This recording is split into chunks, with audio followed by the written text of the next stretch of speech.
Hello मेरे प्यारे दोस्तों। यह कहानी मन्नत एक अधूरी ख्वाहिश भाग 56 है। उम्मीद करती हूँ कि आपको मेरी कहानी पसंद आ रही होगी। चलिए हम इस कहानी में आगे बढ़ते हैं। शाम ढल चुकी थी और आसमान पर सिंदूरी रंगत छा गई थी। वेदांश की गाड़ी जब फार्म हाउस के गेट पर रुकी तो उसके दिमाग में विचारों की जंग चल रही थी।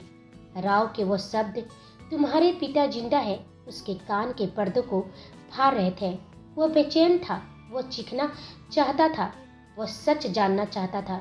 लेकिन जैसे ही उसने फार्म हाउस के भीतर कदम रखा, हवा की रुख ही बदल गई। अंदर का नज़ारा देखकर उसके भारी कदम खुद ब खुद थम गए। पूरा फार्म हाउस सैकड़ों मोमबत्तियों के मध्यम रोशनी में नहाया हुआ था। मोगरे और गुलाब की भीनी भीनी खुशबू ने माहौल को रूहानी बना दिया था। हर तरफ फूलों की सजावट थी और हवा में एक ऐसी मिठास थी जिसने पल भर के लिए वेदांश के दिल के सारे जख्मों पर मरहम लगा दिया हो। वो सब कुछ भूल गया, राव को, मलिक को और यहाँ तक कि उस कड़वे सच को भी। वेदांश धीरे धीरे आगे बढ़ा। हॉल के बीचों बीच पहुँचते ही उसकी सांसें अटक गई। सामने मन्नत डाइनिंग टेबल पर प्लेट सजा रही थी। लाल रंग की शिफॉन साड़ी जो उसके शरीर से लिपटकर उसकी खूबसूरती को और भी निखार रही थी।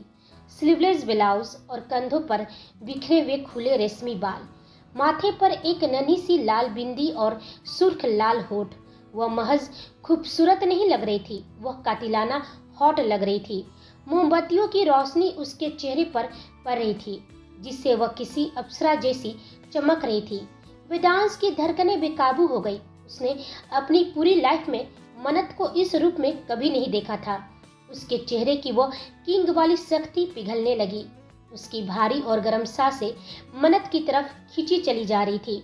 वेदांश अपने मन में बुदबुदाया, इतनी खूबसूरत, भगवान कसम, आज मौत भी आ जाए तो गम नहीं। वह अपनी जगह पर बुत बना खड़ा था। उसकी नजरें मन्नत के चेहरे से हट ही नहीं रही थी। लाल सारी मोमबत्तियों की रोशनी में ऐसे चमक रही थी जैसे कोई दहकता हुआ अंगार हो। वह धीरे से उसके पीछे आया और अपनी मजबूत बाहें उसकी कोमल कमर के इर्द गिर्द लपेट ली। मन्नत को जैसे ही उसकी छुअन का एहसास हुआ, उसके पूरे शरीर में करंट सा दौड़ गया। वेदांश के लिए मन्नत के रेशमी बालों से आती भीनी खुशबू किसी सुकून की तरह थी। पिता के जिंदा होने की खबरों से उठता तूफान एक पल के लिए थम गया। वह उसकी गर्दन के पास झुकते हुए मखमली आवाज में बोला, इतनी मेहनत किसके लिए जान? मैं तो पहले ही आपकी खूबसूरती का गुलाम हूँ।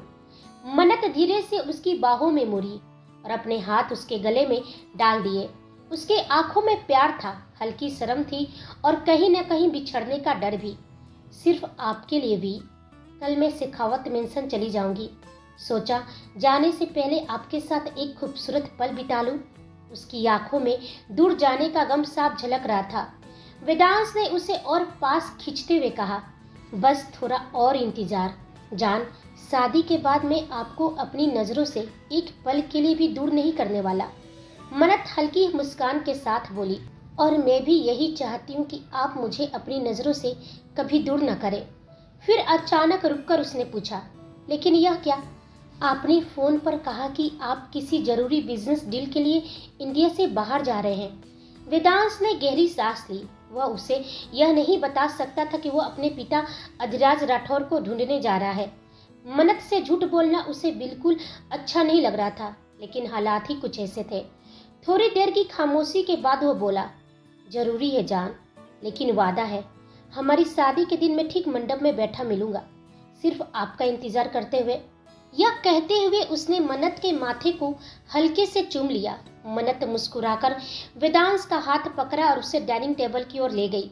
मेज पर मन्नत ने उसकी पसंद की बेहतरीन डिशें सजा रखी थी।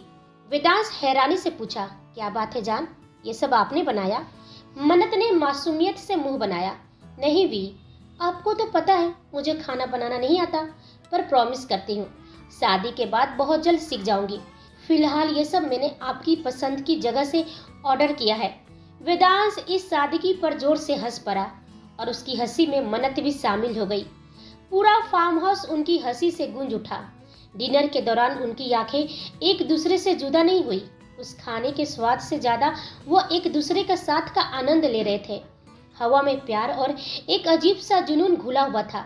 डिनर के बाद मन्नत ने वेदांश का हाथ थामा और उसे हॉल के बीचों बीच ले आई। उसने एक मध्यम सी रोमांटिक धुन बजाई, जिसकी आवाज मोमबत्तियों की रोशनी के साथ मिलकर पूरे माहौल को जादुई बना रही थी। मन्नत ने झुककर बड़ी नजाकत से अपना हाथ वेदांश की ओर बढ़ाया और प्यार भरी आवाज में बोली, could you dance with me mister Rathore? Vedansh के चेहरे पर एक दिलकश मुस्कान आ गई। वह भी थोड़ा झुका और बोला, यस माई लाइफ। उसने मन्नत की कमर में हाथ डाला और उसे झटके से अपनी ओर खींच लिया। उनके बीच की दूरी अब नाम मात्र की थी। आंखों ही आंखों में हजारों जज्बात जाग रहे थे। म्यूजिक की धुन पर उनके कदम धीरे धीरे थिरकने लगे। हर लिफ्ट और हर स्टेप के साथ वेदांश उसे महसूस कर रहा था। अचानक डांस के बीच में ही वेदांश ने मन्नत का हाथ उठाया और बड़ी खामोशी से उसके रिंग फिंगर में एक बेशकीमती हीरे की अंगूठी पहना दी। मन्नत का दिल धक सा रह गया। उसने हैरानी से अपनी उंगली देखी और फिर वेदांश को, ये क्या है वी? वेदांश गहराई से बोला, हमारे प्यार की निशानी। अब मैं इतनी दूर जा रहा हूँ तो आपको मेरी याद सताएगी। जब भी अकेला महसूस करें, इसे देखकर तसल्ली कर लीजिएगा। मन्नत की आंखों में एक डर सा उभरा, लेकिन उन आंखों में नमी भी उतर आई।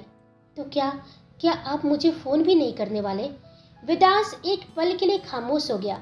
वह जानता था जहां वह जा रहा है वह मौत का खेल होगा, फोन कॉल्स नहीं। पर उसने बात संभालते हुए कहा, अगर मैं भूल गया तो? मन्नत मुंह फुलाते हुए बोली, ऐसे कैसे भूल सकते हैं? मैं आपको फोन किया करूंगी। मैं आपसे बात किए बिना नहीं रह सकती। वेदांश ने उसे कसकर अपनी बाहों में भर लिया। आज उसकी आंखों में पहली बार डर झलक रहा था, खोने का डर। कल क्या होगा कोई नहीं जानता था, लेकिन आज वो इस पल को पूरी तरह जीना चाहता था।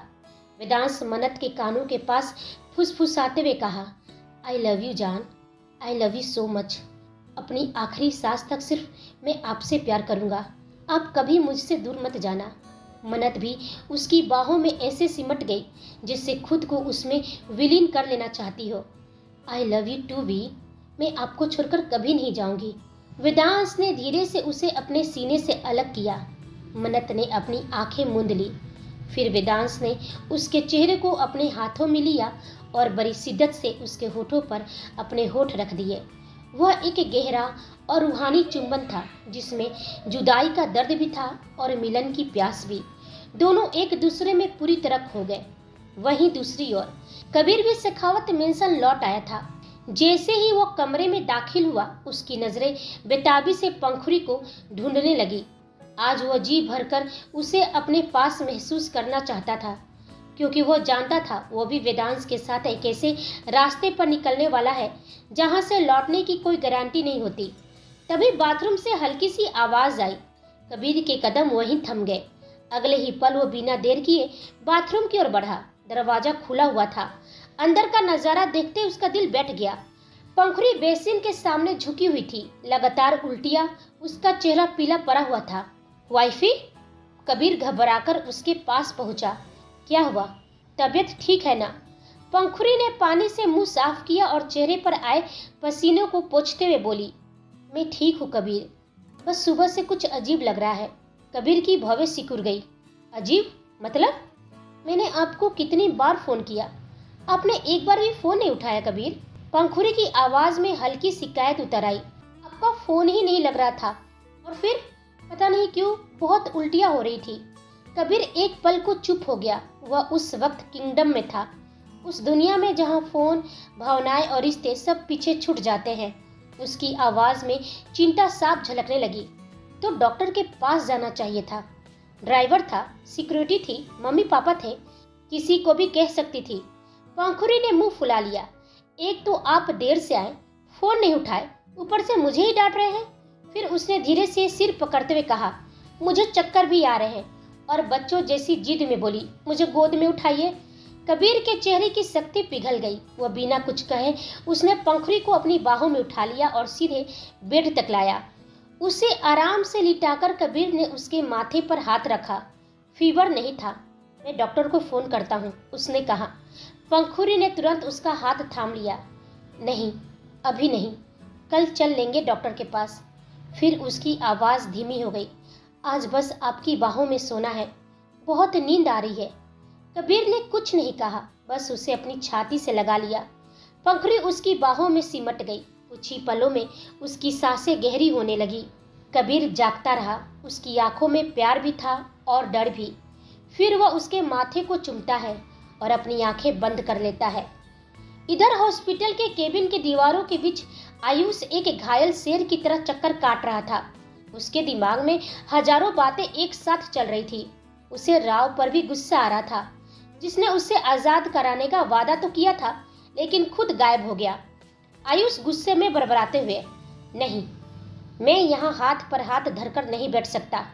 राव ने कहा था कि वह मुझे यहाँ से निकाल लेगा, लेकिन उसका कोई अता पता नहीं है। आखिर वो वेदांश राठौर चाहता क्या है? मुझे इस कैद में रखकर उसे क्या मिल रहा है? उसकी आंखों के सामने उसकी माँ का चेहरा घूम गया। उसे अपनी माँ की फिक्र सता रही थी। उसे लग रहा था कि उसकी माँ उसके बिना कितनी परेशान होगी। आयुष खुद से बुदबुदाया, मुझे मॉम से कांटेक्ट करना ही होगा। वो बेचारी कितना तड़प रही होंगी। वेदांश राठौर, अब बहुत हुआ। अब तुम मुझे इस कैद में और ज्यादा नहीं रख सकते, चाहे जो हो जाए। आज मैं यहाँ से निकल कर ही रहूंगा। वो धीरे से केबिन के दरवाजे की तरफ बढ़ा और बाहर झांका। वह शिव अपने गार्ड्स के साथ मुस्तैद खड़ा था। शिव की सख्त नजरें और उसका अनुशासन यह सब बता रहे थे कि यहाँ से निकलना नामुमकिन है। लेकिन आयुष के सिर पर इस वक्त आजादी का जुनून सवार था। कई घंटों के मशक्कत के बाद आयुष शिव को चकमा देकर हॉस्पिटल से बाहर निकल चुका था। वह सड़क पर जान की बाजी लगाकर भाग रहा था। उसके फेफड़े जल रहे थे, दिल जोर जोर से धड़क रहा था, लेकिन दिमाग में बस एक ही बात थी, किसी भी तरह पुलिस स्टेशन पहुंचना है। तभी अचानक दूर से गाड़ियों की इंजन की भारी गड़गड़ाहट उसके कानों में पड़ी। आयुष के कदम अपने आप थम गए। वो समझ गया यह कोई आम गाड़ियां नहीं थी, यह वेदांश राठौर का काफिला था। आयुष ने पूरी ताकत झोंक दी और फिर से भागने लगा, लेकिन अगले ही पल काले रंग की गाड़ियों ने उसे चारों तरफ से घेर लिया। चारों दिशाओं से हथियार बंद कमांडो उतर चुके थे। उसकी आंखों में पहली बार हल्का सा डर उतर आया। तभी शिव आगे बढ़कर उसके सामने आकर खड़ा हो गया, चेहरा सख्त, आंखें झुकी हुई। आयुष गुस्से से चिल्लाया, आखिर क्या चाहता है वेदांश राठौर मुझसे? मुझे कैद करके क्यों रखा है? छोड़ दो मुझे, जाने दो यहाँ से, वरना इसका अंजाम बहुत बुरा होगा। शिव खामोश रहा, उसने कुछ नहीं कहा। अगले ही पल काफिलों के बीच खड़ी सबसे बीच वाली ब्लैक कार का दरवाजा खुला। वेदांश राठौर गाड़ी से उतरा। दोनों हाथ उसकी पैंट की जेब में थे। चाल में वही ठहराव, वही रौब। आयुष की आंखें नफरत से जल उठी। वेदांश ठीक उसके सामने आकर रुका। उसकी आवाज शांत थी, लेकिन बेहद सख्त। आयुष, गाड़ी में बैठो। वो हंस पड़ा, एक कड़वी जहरीली हंसी। नहीं, आज तुम चाहे मेरी जान ही ले लो, लेकिन मैं तुम्हारे कैद में वापस नहीं जाऊंगा। दुनिया को तुम्हारी असलियत पता चलनी चाहिए वेदांश राठौर। थोड़ी सी ताकत क्या मिल गई? खुद को किंग समझने लगे हो। किंग शब्द सुनते ही शिव और बाकी कमांडो एक पल के लिए एक दूसरे को देखने लगे।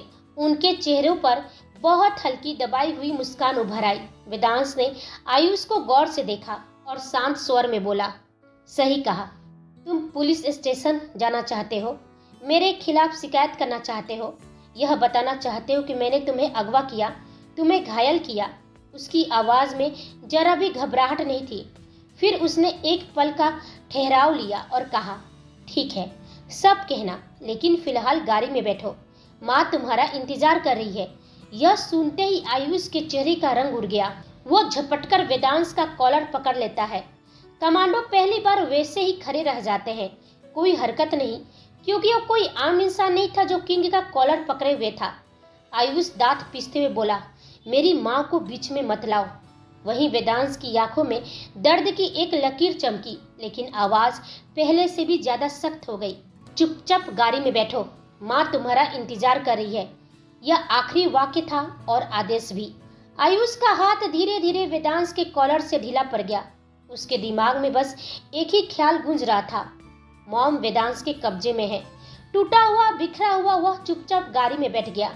ब्लैक गाड़ियों का काफिला एक बार फिर हरकत में आया और सीधा राठौर मेंशन की ओर बढ़ गया। जैसे ही वेदांश की कार राठौर मेंशन के आलीशान एंट्रेंस पर आकर रुकी, आयुष की आंखें हैरत से फैल गई। वो अभी भी गहरे गुस्से और नफरत में था। उसने झटके से वेदांश की ओर देखा और चिल्लाकर पूछा, यह मुझे कहाँ लेकर आए हो? वेदांश ने उसकी चीख पुकार पर कोई प्रतिक्रिया नहीं दी। उसने हमेशा की तरह बेफिक्र और शांत अंदाज में कहा, वहीं जहां तुम्हें होना चाहिए था। आयुष का गुस्सा कम नहीं था। उसने फिर से चुनौती भरे लहजे में पूछा, देखो, यदि तुमने मेरी मॉम के साथ कुछ भी किया ना, इससे पहले कि वो अपनी धमकी पूरी कर पाता, वेदांश ने उसे पलटकर एक तीखी और गहरी नजर से घूरकर देखा। उसकी आवाज में एक बड़े भाई वाला अधिकार और शक्ति थी। बहुत बक बक करते हो, छोटे हो तो छोटे की तरह रहो, चलो अब अंदर। वेदांश का व्यवहार बिल्कुल वैसा ही नॉर्मल था जैसा एक बड़ा भाई अपने छोटे भाई को डांटते हुए बोलता है। आयुष उस वक्त चाहकर भी पलटकर जवाब नहीं दे पाया और चुपचाप गाड़ी से उतरकर मेंशन के अंदर चला गया। जैसे वो मेंशन के मुख्य हॉल में पहुंचा, उसकी नजर वहां सोफे पर बैठी संध्या जी, नूतन जी, सहानी, ओम जी और सावित्री जी पर पड़ी। संध्या जी को देखते ही आयुष की आंखों में एक चमक आ गई। उसका सारा गुस्सा काफूर हो गया और वह खुशी से चिल्ला उठा, मॉम! संध्या जी भी अपने बेटे आयुष को देखकर खुशी से झूम उठी। वह दौड़कर गया और सीधे उनके सीने से लग गया। वो अंदर से बहुत घबराया हुआ था और एक के बाद एक सवाल पूछने लगा, मॉम, आप ठीक है ना? यह वेदांश राठौर आपको यहाँ लेकर क्यों आया है? इसने आपके साथ कुछ गलत तो नहीं किया? और आप यहाँ कर क्या रही हैं? आयुष के दिमाग में उस वक्त हजारों सवाल एक साथ चल रहे थे। संध्या जी ने ममता के साथ आयुष के चेहरे को अपने हथेलियों में भरा और उसे सहलाते हुए बोली, शांत हो जाओ बेटा, पहले आराम से बैठो तो। लेकिन आयुष का गुस्सा फिर भड़क उठा। वो खड़ा होकर बोला, नहीं, चलिए मेरे साथ, हमें पुलिस स्टेशन जाना है। इस वेदांश राठौर ने मेरा किडनैप किया था, इसी ने मुझे घायल किया था। जैसे ही आयुष ने यह कहा, नूतन जी बड़ी हैरानी और शक भरी नजरों से वेदांश की ओर देखा। वही वेदांश को पहली बार अपनी नजरें अपनी माँ से चुरानी पड़ी और वह इधर उधर देखने लगा। ओम जी वहां खड़े होकर सब कुछ समझ रहे थे, क्योंकि फिलहाल वहां सिर्फ ओम जी और संध्या जी को ही पता था कि वेदांश राठौर कौन है, और वेदांश ने उन दोनों को सख्त मना किया था किसी को भी सच ना बताया जाए। संध्या जी ने बड़े प्यार से आयुष को सोफे पर बिठाया और उसकी आंखों में झांकते हुए बोली, बेटा मेरी बात तो सुनो। जिसे तुम आज तक वेदांश राठौर कह रहे हो, वह कोई और नहीं, वह तुम्हारा अपना सगा बड़ा भाई है। आयुष तो पहले अपने ही धुन में बोले जा रहा था। उसे तुरंत इस बात का एहसास ही नहीं हुआ कि संध्या जी ने अभी उससे क्या कहा, लेकिन जैसे ही उसके दिमाग में उनकी बातों का असर हुआ, वो हैरत में पड़ गया। उसकी आवाज धीमी पड़ गई। क्या क्या कहा आपने मॉम? अब उस विशाल हॉल का सन्नाटा बिल्कुल बदल चुका था। आयुष को सारा सच पता चल चुका था। उसकी आंखों में आंसुओं के साथ साथ एक गहरा पछतावा उतर आया था। वह वेदांश को एक टक देख रहा था। वहीं वेदांश की नजरें भी अपने छोटे भाई पर ही टिकी हुई थी। दोनों भाई एक दूसरे को देख रहे थे। अनजाने में ही सही, दोनों ने एक दूसरे से खूब नफरत की थी। वेदांश धीरे धीरे आयुष के पास आया और बहुत ही कोमल आवाज में बोला, आई एम सॉरी छोटे। वेदांश के यह शब्द सुनते ही आयुष का सारा बांध टूट गया। वह झट से अपने बड़े भाई के गले लग गया और रोते हुए बार बार कहने लगा, आई एम सॉरी भाई, I am very very sorry. Rathore mention आज खुशियों से जगमगा रहा था। 25 साल बाद घर की बेटी भी लौटी थी और घर का चिराग भी।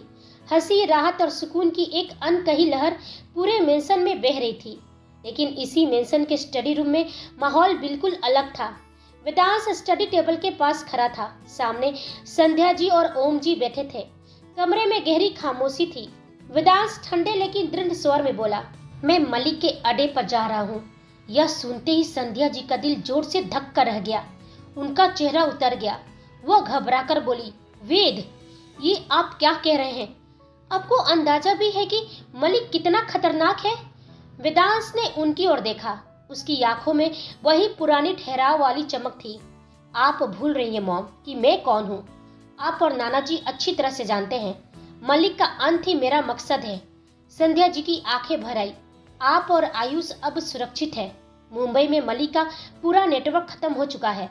अब उसका कोई भी जासूस, कोई भी स्पाई आप दोनों तक नहीं पहुंच सकता। लेकिन जब तक मलिक जिंदा है, खतरा पूरी तरह से खत्म नहीं हुआ। वह दूर बैठकर सब देख रहा है और मुझे उसे खत्म करना ही होगा।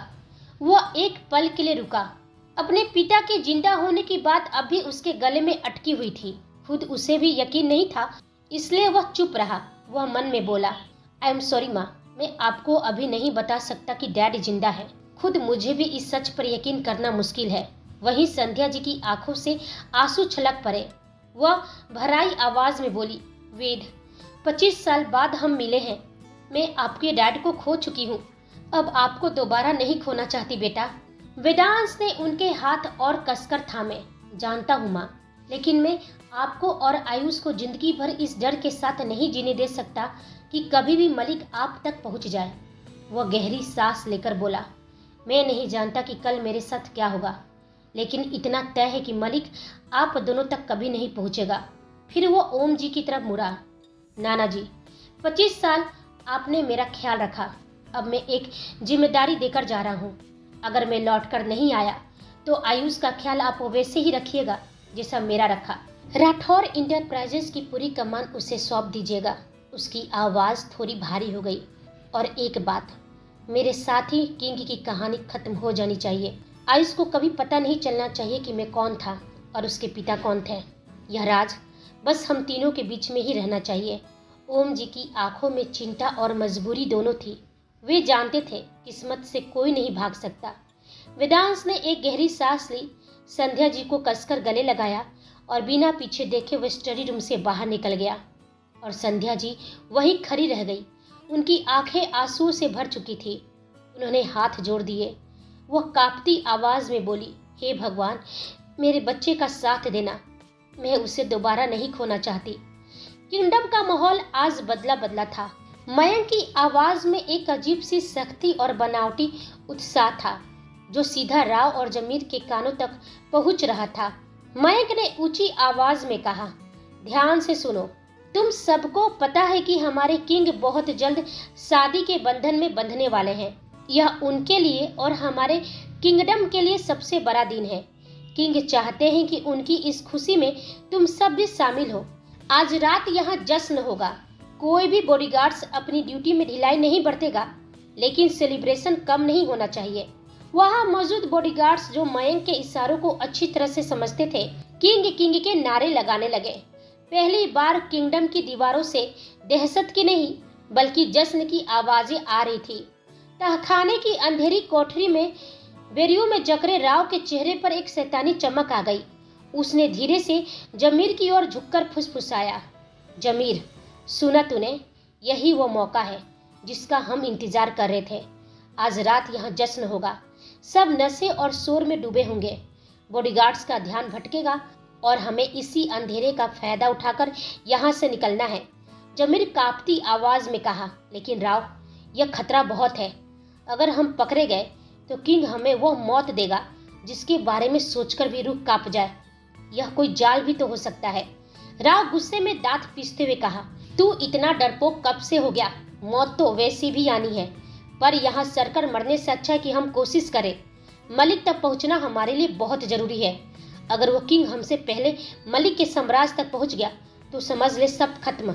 जमीर बोला, पर किंग को मलिक का पता मालूम ही नहीं है, वो पहुँचेगा कैसे? राव अब इरिटेट हो गया था। वह दांत पीसते हुए बोला, वह किंग है जमीर, उसकी पहुँच और उसके दिमाग को कम मत समझ। वो अब तक खामोश है, इसका मतलब है कि वो किसी बड़े हमले की तैयारी में है। इसलिए आज रात चाहे जो भी हो जाए हम यहाँ से भाग रहे हैं। रेडी रहना। उधर कंट्रोल रूम में बैठे मयंक ने स्क्रीन पर राव और जमीर की फुसफुसाहट को देखा और उसके होठों पर एक बर्फीली मुस्कान आ गई। उसने अपने हेडसेट पर धीरे से कहा, किंग, शिकार जाल की तरफ बढ़ रहा है। अगले दिन वेदांश, मयंक और कबीर पूरी तरह से रेडी खड़े थे। हथियार लोड थे, नजरें तेज और दिल में सिर्फ एक ही मकसद, मलिक का साम्राज्य का अंत। तीनों आगे बढ़ने ही वाले थे कि अचानक शिव वेदांश के सामने आकर रुक गया। उसकी नजरें झुकी हुई थी, आवाज में पहली बार झिझक थी, किंग, मैं भी आपके साथ चलूंगा। यह पहली बार था जब किसी मिशन पर शिव नहीं जा रहा था। वेदांश ने ठंडी लेकिन मजबूत आवाज में कहा, शिव, मैं जानता हूँ कि तुम्हें मेरी फिक्र है, लेकिन इस वक्त यहाँ तुम्हारा रहना ज्यादा जरूरी है। मैं मिस मन्नत को अकेला नहीं छोड़ सकता।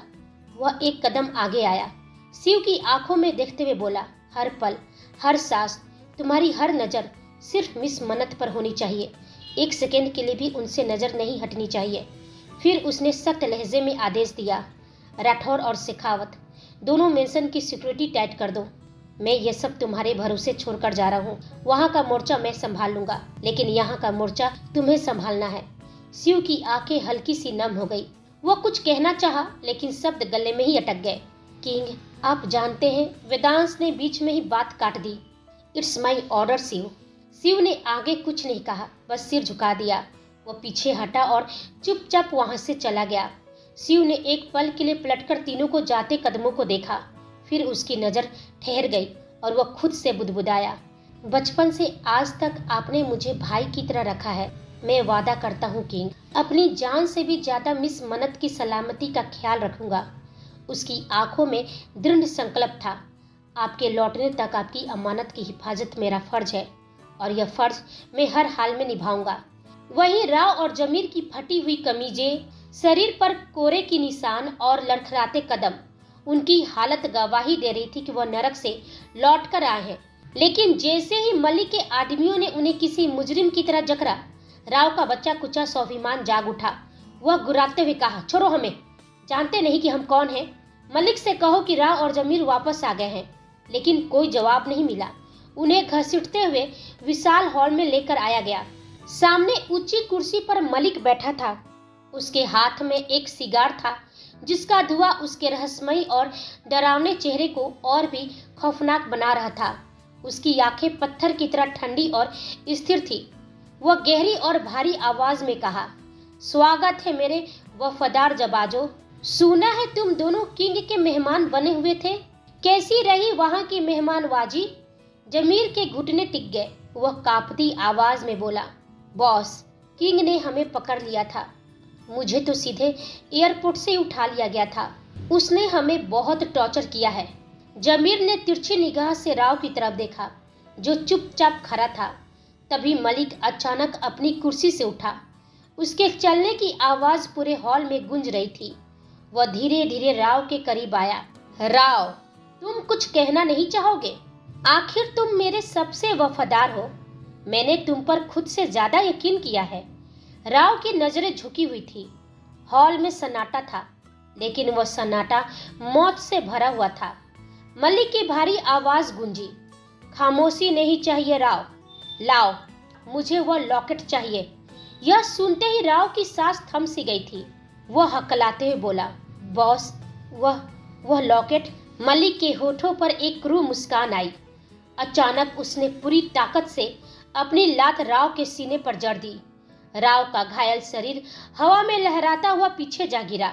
उसके मुंह से खून का फुहारा छूटा, लेकिन उसने उफ तक नहीं की। मलिक की आंखें राव को चिर रही थी। तुझे उस लड़की ने वो लॉकेट सौंपा था ना राव? तूने क्या सोचा, उसे अपने पास रखकर मुझे ब्लैकमेल करेगा? मलिक की आवाज में जहर घुल गया। तुझे क्या लगा तू मुझे धोखा देगा और मुझे पता नहीं चलेगा? भूल गया, मालिक मालिक ही होता है और कुत्ते कुत्ते। तुझे मैंने गलियों से उठाकर पाला, तुझे हथियार पकड़ना सिखाया। उसने एक कदम और आगे बढ़ाया, लेकिन तुझसे तो वफादारी की उम्मीद भी बेकार निकली। राव का शरीर कांप गया। उसने धीरे से सिर उठाया, आवाज भरी हुई थी, मैं मानता हूँ, मैंने आपसे गद्दारी की, लालच में आ गया था। उसने गहरी सांस ली।